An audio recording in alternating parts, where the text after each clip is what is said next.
Good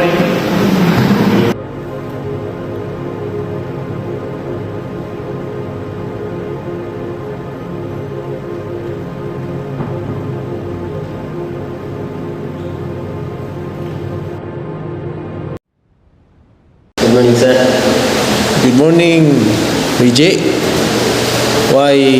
What is the problem why you come to my office?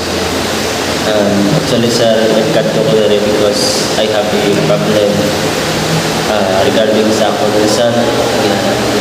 Hindi ko maintindihan because I felt that wala akong ginasapak sa mga tao sa akong malibot, especially sa akong family, nga doon na feel ko nga doon ako lang isa. Okay. So I understand your Vijay.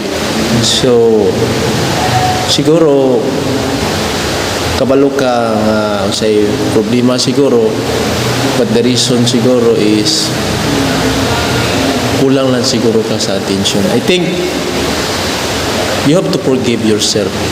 Patawaran mo nimo yung kaugalingon. Then try to reach out your mother. So, what will be the best way nga ma-reach nimo sila? I think basigles lang ang inyong communication. Try to communicate them. So, try to say what you have feeling. Siguro imo lang siguro gidibdib. So para nimo Reggie, unsa may pinaka the best way para makunik ka nila balik? I think siguro basi ginapangita nila sa akon nga mayarag ko nga himuon nga namin para sa ila or wala ka kabalo kung ano ang gusto nila ipalapot para sa akon kag ang gusto ko ipalapot para sa ila. Siguro maayo nimo nga buhaton or para nimo maayo nimo nga buhaton is buhata unsay makaayos. So para nimo nga basig naay buhaton, buhata. Basin mao siguro nay rason, we don't know. But I tell you, Reggie, you have to surrender to God. All your worry, all your problem that you encounter in your family, I think we don't know what the exact happen. Only I can say is pray to God.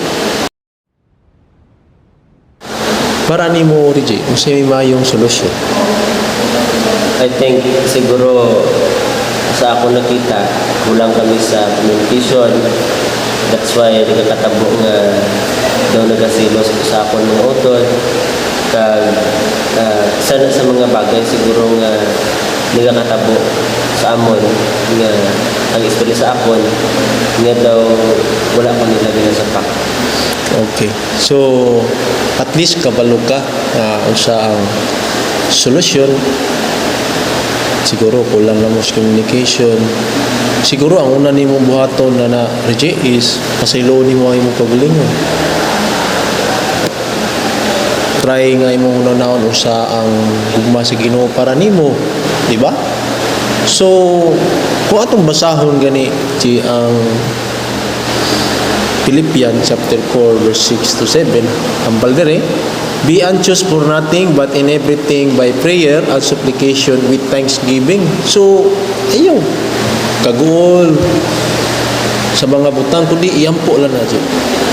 Kaya ang Ginoo magahatag sa tanan mo panginandan mga pagpangamuyo sa pasalamat ka nga nakikinikanan. Damo sa mga tao karon nga walay ginikanan. You are so lucky. So, kato imong ginahuna nga maayo nga buhaton, buhata to. So, hambal diri nga let your request be made known to God, and the peace of God which surpasses all understanding will guard your heart and mind through Christ Jesus. So, siguro panahon na siguro nga tanan nga mga kasakit sa imong kasing-kasing, surrender na sa Ginoo. Kung aduna may sala ang imong pamilya, pasayloa sila. Kung mag-ampo ka, kay maura dyan ng bugtong, maayo nga buhatan. Itong imong gihambal ganiya nga, basic kulang ng communication, buhata. So the best way, sir, is to pray. Pray for And them. i-cast ang akon nga burden sa Ginoo. Oo. So Mas, I think isa sa mga solusyon na kita ako pag hatag sa akon sa paglaom about sa verses na ginito mo kakila. Nga ako nakita nga dapat bigyan i-surrender natin nga burden, nga kasubong, agud nga sa sinanay natin ng mga bagay nga nakatabo. Kag isa sa mga solusyon kung naka depress sa isa katawo, amo lang din ang pagpangunawa. exactly. Legit. So, at least, naliwanagan na ka. So, before ka mulakaw, so, pwede ba mag-ampo ta? Mag-ampo ta. Brother Reggie. Our great loving Father who art in heaven, at this very moment, we thank you so much for this moment that we sharing one another of the problem of one of your children, Reggie. We ask, Lord, for your guidance to them and healing, and also restore him for all the pain that he has experienced in the past year.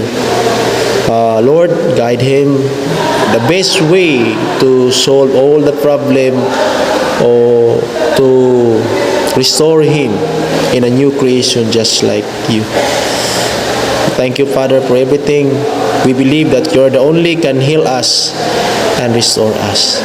We pray, Father, that Reggie will be realize what is the best way to live in this world, is that's to come to you, to pray, and to ask your guidance, and to forgive to others because of your love to us. We ask your forgiveness. We thank you so much for everything that you have done through Christ, our Savior, our Redeemer. Amen.